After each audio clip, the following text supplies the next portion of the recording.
बच्चों, ऑक्सीजन का असंगत व्यवहार अब हम लोगों को पढ़ना है, ठीक है। और हर द्वितीय समूह में जितने भी तत्व स्थित हैं वो अपने अपने समूह में अन्य तत्वों से गुणों में असमानता प्रकट करते हैं। अब उसको कैसे प्रकट करेंगे, इसको ध्यान से आप लोग देखिए। पहले तो हमें ये बताना पड़ेगा क्यों प्रकट करते हैं ये असमान व्यवहार। हम यहाँ बोल रहे हैं, आपको सिर्फ और सिर्फ सुनना है और उसके बाद लिखना है कि 6A उपवर्ग में ऑक्सीजन समूह के अन्य तत्वों से गुणों में असमानता प्रकट करता है जो निम्न कारणों से होती है। पहला, छोटा आकार। ऑक्सीजन का आकार जो होता है वो बहुत छोटा होता है, ठीक है। छोटा आकार, उच्च आयनन ऊर्जा, उच्च इलेक्ट्रॉन बंधुता, उच्च विद्युत ऋणात्मकता और बाहरी कक्षा में डी उपकोष की अनुपस्थिति। हम इसको फिर से बोल दे रहे हैं, क्या है कि ऑक्सीजन 6A उपवर्ग में स्थित अन्य तत्वों से गुणों में भिन्नता प्रकट करता है। क्यों प्रकट करता है इसको समझ लें। क्योंकि इसका आकार समूह के अन्य तत्वों से बहुत छोटा होता है। इसकी आयनन ऊर्जा, इलेक्ट्रॉन बंधुता और विद्युत ऋणात्मकता समूह के अन्य तत्वों से बहुत अधिक होती है और इसकी बाहरी कक्षा में डी उपकोष अनुपस्थित होता है, ठीक है। तो इस कारण से ऑक्सीजन समूह के अन्य तत्वों से गुणों में भिन्नता प्रकट करता है।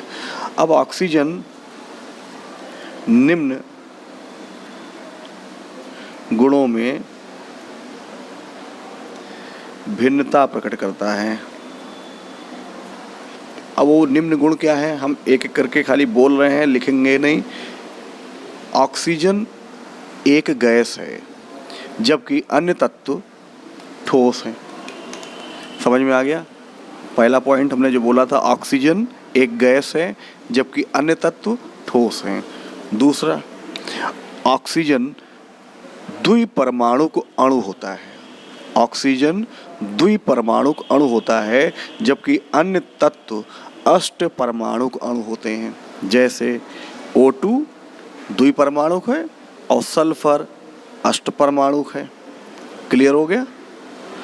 तीसरा, O2 यानी ऑक्सीजन सबसे अधिक धात्विय प्रकृति का होता है और अधात्विय प्रकृति, ऑक्सीजन में अधात्विय प्रकृति सबसे अधिक होती है। क्लियर हो गया। चौथा पॉइंट, ऑक्सीजन की ऑक्सीकरण संख्या सभी ऑक्साइडों में -2, परऑक्साइडों में -1, सुपर ऑक्साइडों में -1/2 और केवल F2O में +2 होती है।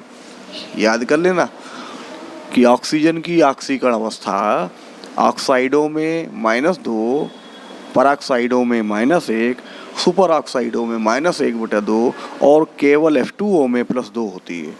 जबकि समूह के अन्य तत्व -2 से +6 तक ऑक्सीकरण अवस्था प्रकट करते हैं। क्लियर हो गया।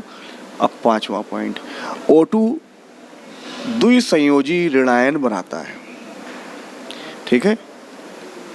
O2 द्विसंयोजी ऋणायन बनाता है, ये इसका सामान्य ऋणायन है। जबकि अन्य तत्व का जो सामान्य ऋणायन है वह द्विसंयोजी नहीं होता, ठीक है। ऑक्सीजन का सामान्य ऋणायन द्विसंयोजी होता है जबकि समूह के अन्य तत्वों का सामान्य ऋणायन द्विसंयोजी नहीं होता। छठा, ऑक्सीजन में हाइड्रोजन बंध बनाने की प्रकृति होती है।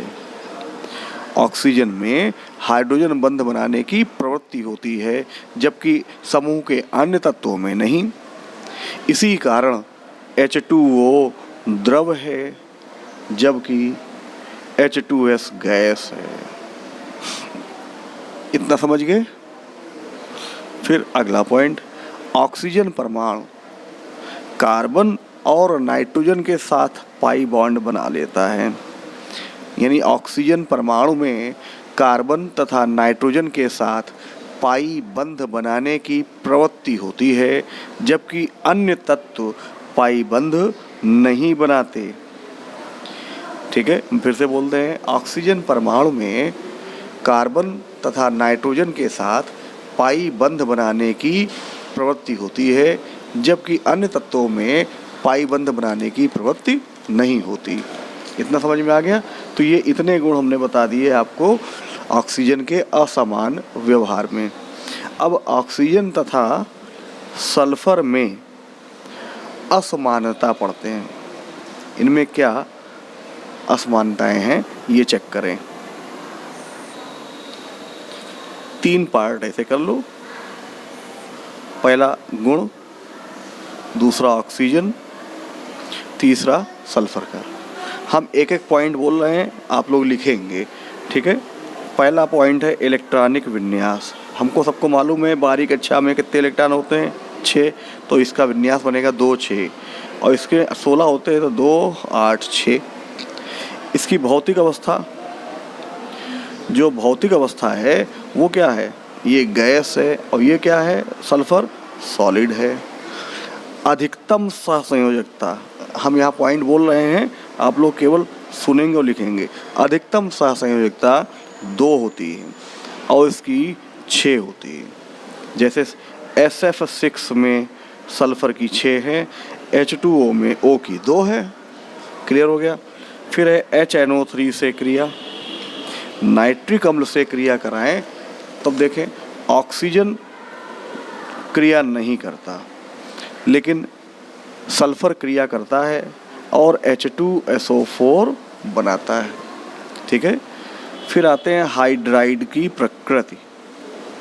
हाइड्राइड की प्रकृति, ऑक्सीजन का हाइड्राइड H2O उदासीन द्रव है और सल्फर का हाइड्राइड H2S अम्लीय प्रकृति की एक गैस है। ठीक है, फिर आते हैं अणु कैसा होता है इसका।